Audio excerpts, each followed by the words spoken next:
New world order is coming. It is not only considering one aspect of our life in this world. Overall, the change will be like the ultimate control, but for us, the change in the financial industry is to be studied. As research publications highlights international order in the age of cryptocurrency, but there can also be a twist because it can also be like this. See, there can be changes or chances are the central banks controlled digital environment. So connections with central banks and regulated financial institutions will play a pivotal role in this new era. That is actually for sure.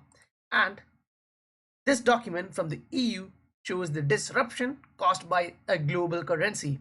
And that same aspect, when we look in the IMF document, we can actually see this the evolution of money.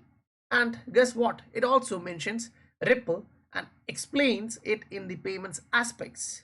Now, when we actually look at these documents, research reports, now we actually have to consider the current scenario and updates, right? What kind of things are happening and how it kind of validates this aspect. We actually have to go through that and understand how this is actually extending our knowledge to the next level. Welcome to the Scientific Investor family, where we discuss crypto and science behind investing regularly.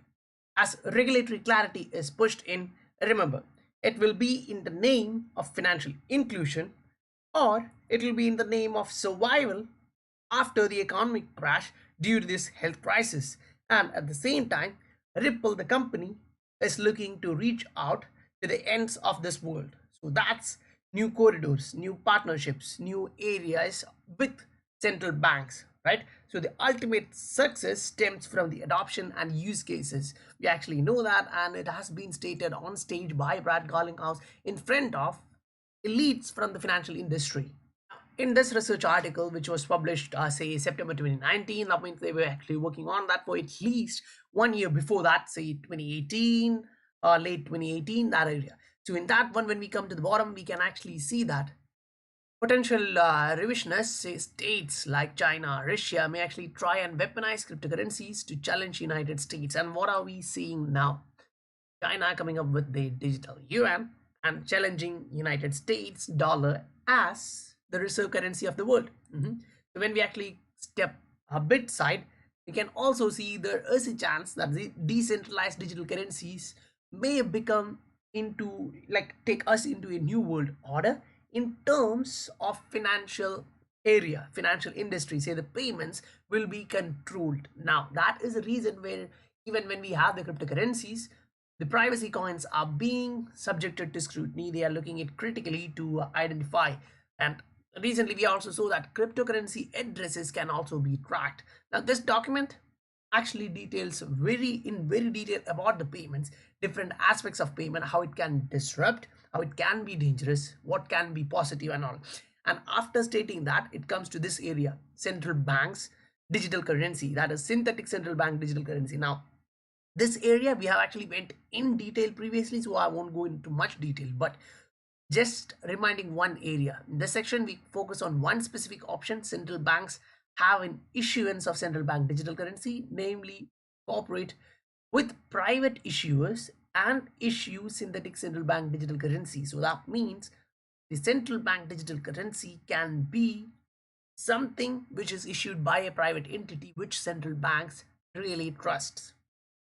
And then when we look at document from IMF, they actually show this. Now in this document we can actually directly jump into page number 29, and when we actually jump into the page number 29 we can actually see why view say they actually talk about Ripple the company, Ripple the asset, and then they just a second, okay, they actually talk about Bitcoin, Ether, and then they talk about Ripple. So they are not highlighting it as XRP. So many still ask why you are getting or why you're hyping when they say Ripple, it's not XRP.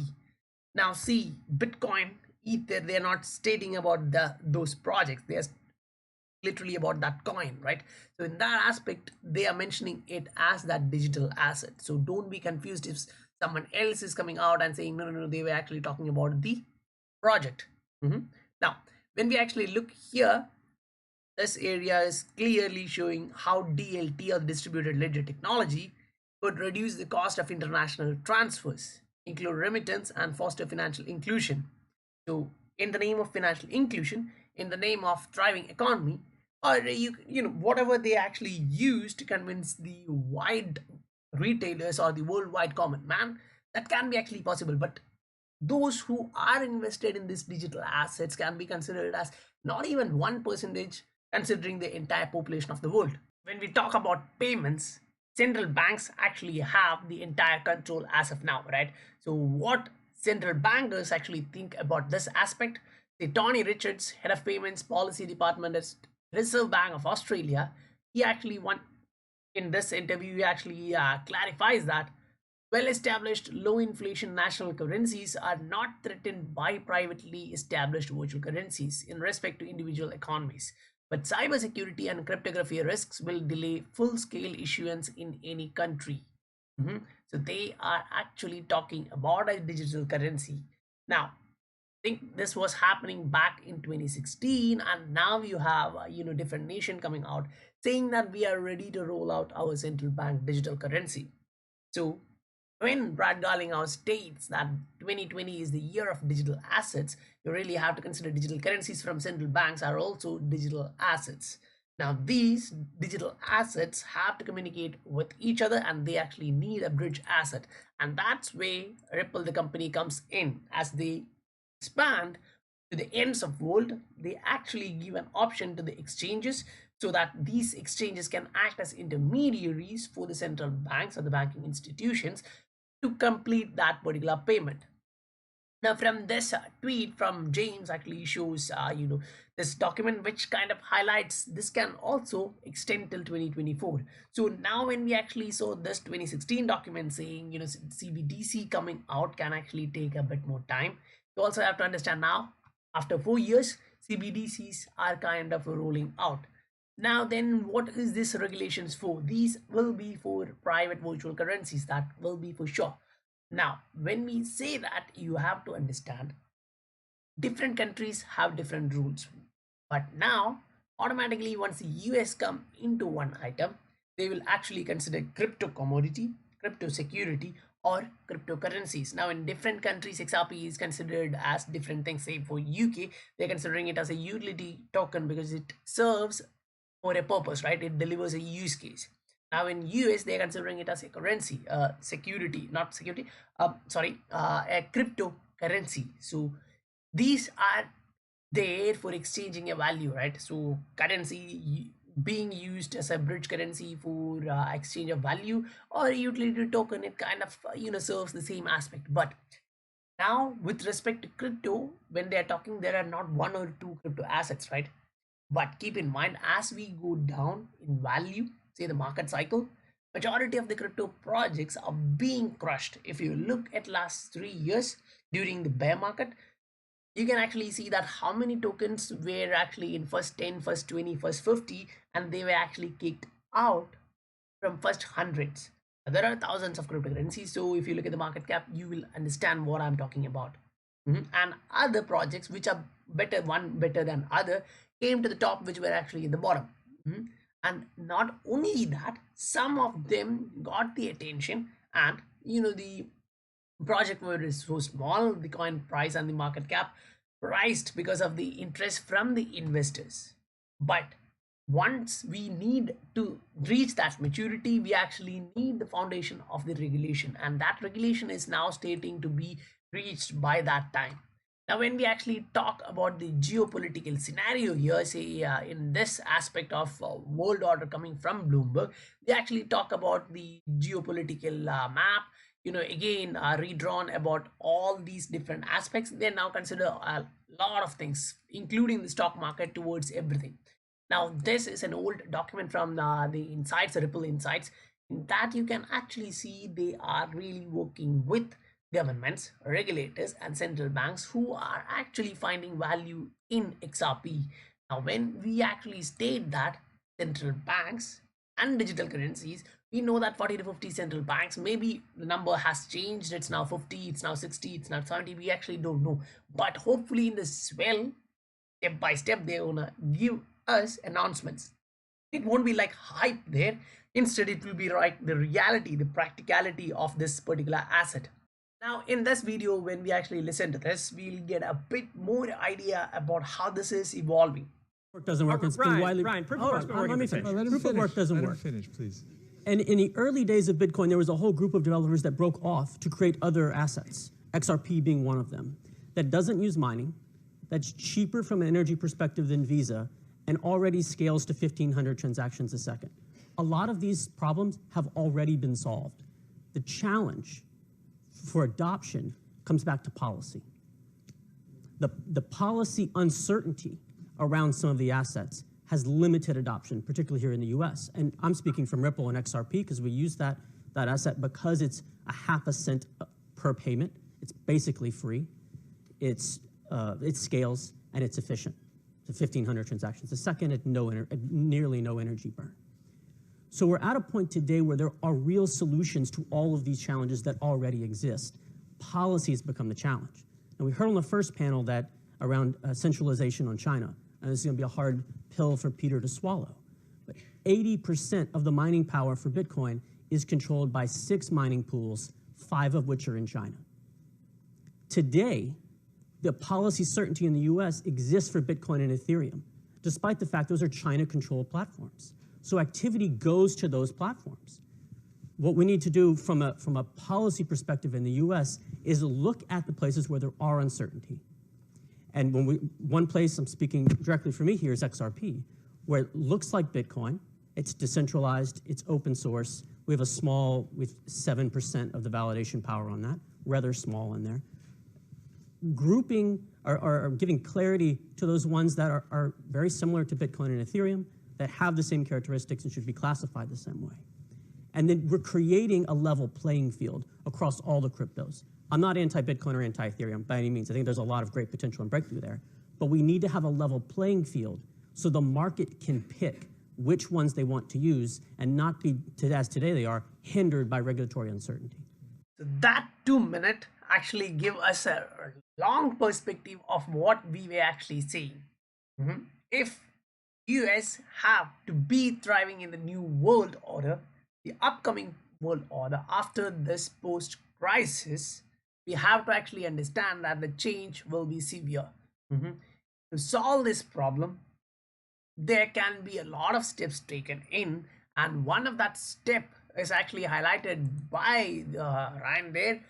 That is the policy, and that is where we just saw that the regulation can actually take time. But when we say that, we also have to keep in mind when one or the other competitor nations like China, Russia, or others are coming up with certainty for crypto assets or digital assets, companies will actually move. They'll say, okay, goodbye US, we don't want to be here, we don't have that much time, time is money, we can't waste it here. Just looking at the foolish politicians, we can't wait. They look at India, politicians are coming again saying we are going to ban this. The uneducated, kind of foolish politicians. Now there are some educated guys, don't get offended in that perspective. Indians are listening, say, yes, we have Dr. Tharoor, we have Dr. Swami, but these are like, 1 or 2 individuals in hundreds of foolish politicians. So that doesn't actually count because those who are leading doesn't have that much capacity to actually do that. Instead, if you look at one of the best state in India, they actually state as Kerala. And, during this pandemic era, it's being highlighted because of its medical ability, how they actually dealt about the coronavirus and all. But consider there will be one politician who will be educated, the rest are fools. Where heavy educational highlights are being given, still the politicians who lead us is like this. So you can't expect much from them. In that aspect, when we look at these politicians, in this time frame of 2024, kind of is validated because these kind of, they takes a lot of time to understand something because they don't have that cognitive ability to read, research, and understand.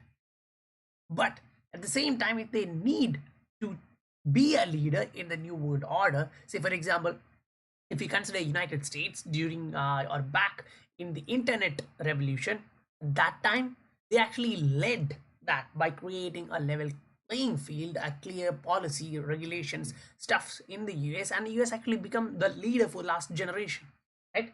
they actually did exceptionally well. If you look at the giant companies, you can actually understand Microsoft, you can actually see Google, you can actually see all the other stuff came from United States. Look at Yahoo, it came like a bull. Then yes, they weren't that much specific about what they're gonna do, so it kind of went into Google. But still, if you look at all the leading internet actors, you can see they actually rose from United States. Why? Because they actually gave that green signal at that time. But now it's like Singapore, Switzerland. If you look at other nations like Japan, they are giving that signal. But still, US, if they actually want to be in this race, at least they will have to go way beyond that. If that's 2024, by that time you can actually see other countries dealing with their own central bank digital currency, ditching the dollar, using a bridge asset. So say for example, they can be using XRP or they cannot be using XRP, but considering that it will be a central bank to central bank communication, they need that scale, they need that security. And when these are happening, there will also be a custody solution in place to use this bridge asset. Now that custody solution can be directly integrated with the central banks, or the central banks can actually use a third party issuer, where even considering organizations like Fidelity, Buck and all, there are others who are reputed in different parts of world. Say if you're looking at Russia, they will be having different organization. If you look at China, they will be having different organization. It's not that necessary that everyone around the world will be going into Fidelity or Buck. But when the US gets that go, Buck or Fidelity or anyone will be having huge network of flow inside, so the congestion will be huge at that time. But if you are in that stealth mode from this time, you are actually ready to take in that congestion. You can actually reduce that bottleneck effect at that time. Now this one from Mikey V Fresh actually shows singularity in an AI marketplace. Securitize is security tokens, custodians, and what's most interesting is this in stealth regulatory clarity. Now, when we actually look at that in the whole, you can actually see this securitize, the security token issuance and lifecycle management of the platform, who are using Flare to vastly expand their assets available to XRP users. So automatically there will be a bridging from bridging for that value from one ledger to another. Now, as we actually went through all different source of documents previously here, we actually discussed about these effects, right? How it can be coming up or how it will be happening. We actually went through the document and we detailed about how the central bank digital currency, which is synthetic central bank digital currency, can actually play a role in this, right? So in that one, they actually detailedly talked about how it should be operating as an interoperable asset. It should be, based on the ISO standards. The synthetic central bank digital currency should be something which will enable the central bank to conduct that transactions, the payments in domestic payments or international market or in the central bank environment itself, while the private entities maintain the end relationship with customers with central bank digital currency. So when central banks are controlling this, if you remember, we actually prepared a chart in which the authority flow or the flow of this entire thing is mapped out. See, at the top there will be an issuer of the private currency, and that guy who's at the top will be also at the bottom. Now that's what I think, because based on how things are evolving, you can actually see that someone issues a public currency and a private digital currency. Now in our case, we are assuming it should be XRP, considering whatever we heard from Ryan, right? First, the connection with the central banks. Second, its capabilities, the scalability, the cheap fee, which how it produces, and the regulatory clarity, and all the partnership with different organizations. Now, along with that, when we actually read this is a central bank, while private entities maintain the end relationship with the customers. So now Ripple, the company, is building customers all around the world. And one end, they have connection with 40 to 50 central banks and monetary authorities all around the world. So automatically, as they get in more central banks into this and more banks and financial institutions into that, the ability of central banks to reach out to all of these institutions for their payments increases. And that is the main difference between the central bank digital currency and synthetic central bank digital currency. So that change is coming. and in what name it is coming. One, financial inclusion, and second, about this post crisis. Once we are over this crisis, we actually need the regulatory clarity for this. So as we talk now, they are pointing towards a late date which can actually make US lag before way back, and other nations becoming the leaders of this era. You guys have any doubt in what we just discussed here, you can actually comment that in the comment section below. And if you like the content and if it was valuable for you, do hit that like button, and if you are new here, please do hit that subscribe button too. I'll meet you guys on the next video. Bye for now.